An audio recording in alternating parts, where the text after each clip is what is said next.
Sveiki bičiuliai, mano vardas Simona, šiandien pasikalbėsime apie kai ką labai įdomaus ir svarbaus. Greičiausiai įsivaizduodami jaukius ir laimingus namus, mes pirmiausia galvojame apie interjero detalės, lokaciją ir panašiai, bet nemažiau svarbu yra ir tai, kaip mes užtikrinsime tų namų saugumą. Taigi šiandien kalbėsime apie tai, kaip pasitelkus technologijas galime užtikrinti savo šeimos ir turto apsaugą. Šiol klientai įsivaizduoja apsaugą kaip apsaugą nuo vagysčių. Didžiausius materialinius nuostolius sukelia vanduo, ugnis. Ką reikėtų įvertinti įsirenginėjant apsaugos sistemą? Visi šitie komponentai gali būti ir balti, ir juodi, kiti gamintojai turi dar ir kitų spalvų.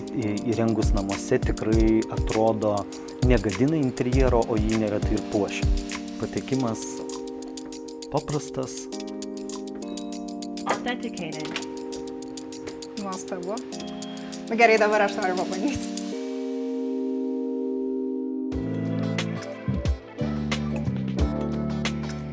Esu įsitikinusi, kad geriausiai apie namų apsaugos sistemas išmano BSG direktorius Aurimas Januškas. Sveiki, Aurimai. Sveiki.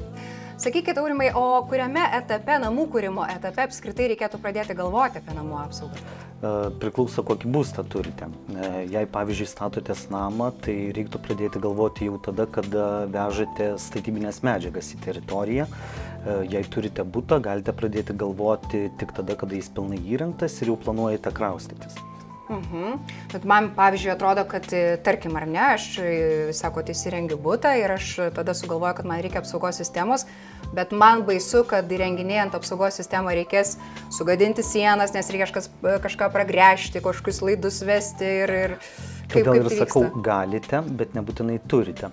Šiais laikais turime belaidės apsaugos sistemas, kurios pilnai atitinka laidinio apsaugos sistemų kokybę, tai galima pradėti rūpintis jau vėliau, paskutinėme etape, tik jokių papildomų remonto darbų, tiesiog susimontuoja ir aktyvuojasi. Ką reikėtų įvertinti įsirenginėjant apsaugos sistemą? Na, sakykime, ar svarbus yra buto aukštas, ar ne, ar tai yra lokacija kažkiek svarbi? Ką reikėtų atkreipti dėmesį, pagrindiniai kokie punktai? Kiekvienas būstas yra labai individualus, tai reiktų suprasti, kad ir rizikos galioja skirtingos kiekviename būste ir automatiškai parenkamų apsaugos priemonių kompleksiškumas yra skirtingas.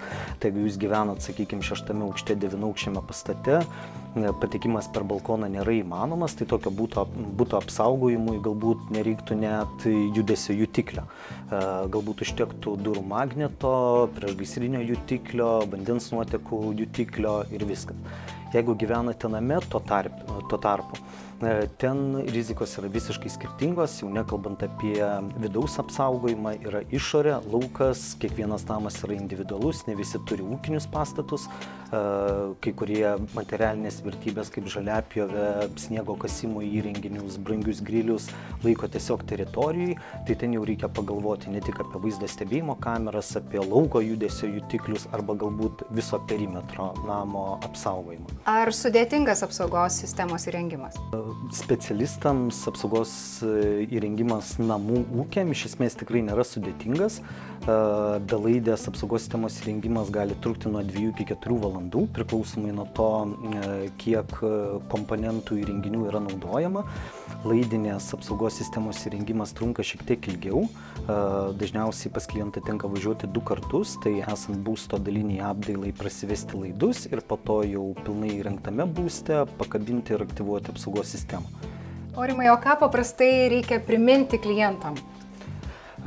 Klientam dažniausiai reikia priminti apskritai pasirūpinti apsaugą. Aš vis dar girdžiu, ypač iš butų savininkų, gyvenu 8 aukšte, nėra pas mane ko vogt, nieks pas mane nelips, kam man ta apsauga. Tai iki šiol klientai įsivaizduoja apsaugą kaip apsaugą nuo vagysčių. Jie pamiršta, kad 10% visų vagysčių įvyksta iš gyvenamosios paskirties patalpų, bet tai sukelia dažniausiai ne materialinę žalą ir nematerialinius nuostolius, o psichologinius nuostolius. Didžiausius materialinius nuostolius sukelia vanduo, ugnis, butų savininkam parkingai ir sandėliukai.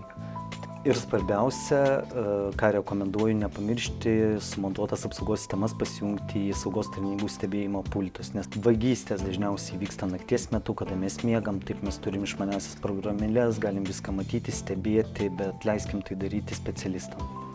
Tai štai, čia yra viena iš apsaugos sistemų, kurią mes diegiam savo klientam. Čia turim visus iš esmės reikalingus elementus apsaugai ir ne tik apsaugai. Tai čia turim centralę, čia turim durų magnetą, turim standartinį judesio jutiklį. Turim du šitos įrenginius, tai yra klaviatūra ir apsaugos sistemos valdiklį, kurie iš esmės nelabai būtini, naudojant programėlę, tačiau klientai vis dar mėgsta juos turėti gyvai. Kai kas mėgsta išsijunginėti valdiklių, kai kas mėgsta vesti kodą, klaviatūroje jie pro duris. Turime sprendimus, kurie yra priešgaisrinis apsaugos jutiklis. Jie identifikuoja ne tik dūmus, bet ir dujų nuotėkį, smalkių nuotėkį.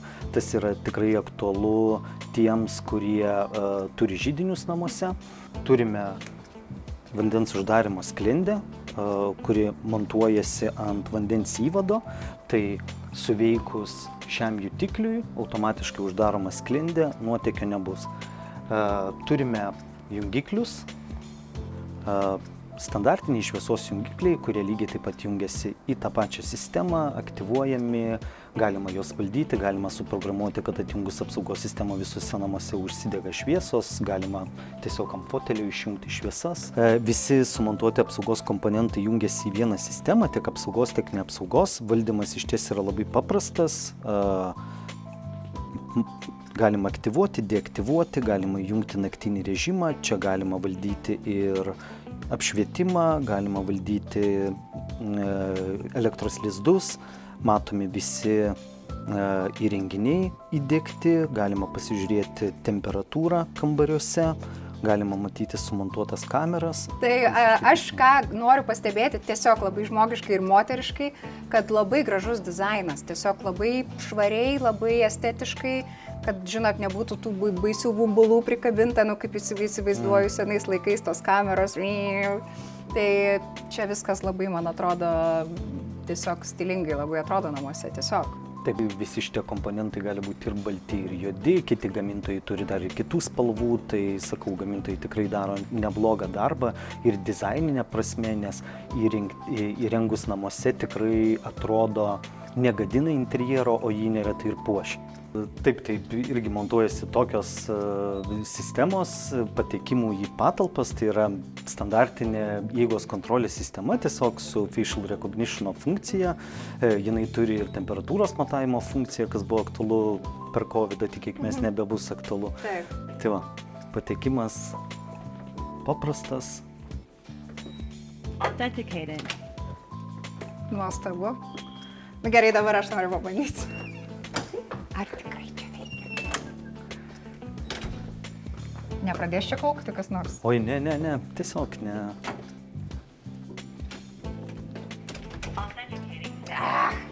Stranger. Visada labai įdomios yra žmogiškos tikros istorijos. Tai gal galit pasidalinti, Aurimai, įsimintiniausią savo klientų patirtimi? Galiu pasidalinti pastarąją, neseniai nutikusią, galbūt neįsimintiniausią, bet pas klientę suveikė apsaugos sistema, nuvyko ekipažas, paskambino klientė, ekipažas pasakė, kad viskas gerai, nes nuomininkas, jinai sako, aš niekam nenuomoju savo patalpų. Tai pasirodo, kaimynas išnuomojo butą su sandėliuku, nukeliavo pats iki sandėliuko ir kažkokiu būdu jį atsirakino. Tai jeigu ne apsaugos sistema, galbūt klientė jau būtų radus svetimus daiktus savo sandėliuke. Dėkoju Aurimui už išsamų supažindinimą su pažangiausiamis namų apsaugos sistemomis. Esu įsitikinusi, kad išgirdote svarbios, aktualios ir įdomios informacijos. Na, o tinkamiausių sprendimų savo namams ieškokite užsukę į bsg.lt. Ir dar vienas labai svarbus dalykas. Noriu priminti, kad nepamirštumėte prenumeruoti Realu TV YouTube kanalo. Ir žinoma, pasidalinkite šiuo video su tais, kuriems tai būtų aktualu. Iki!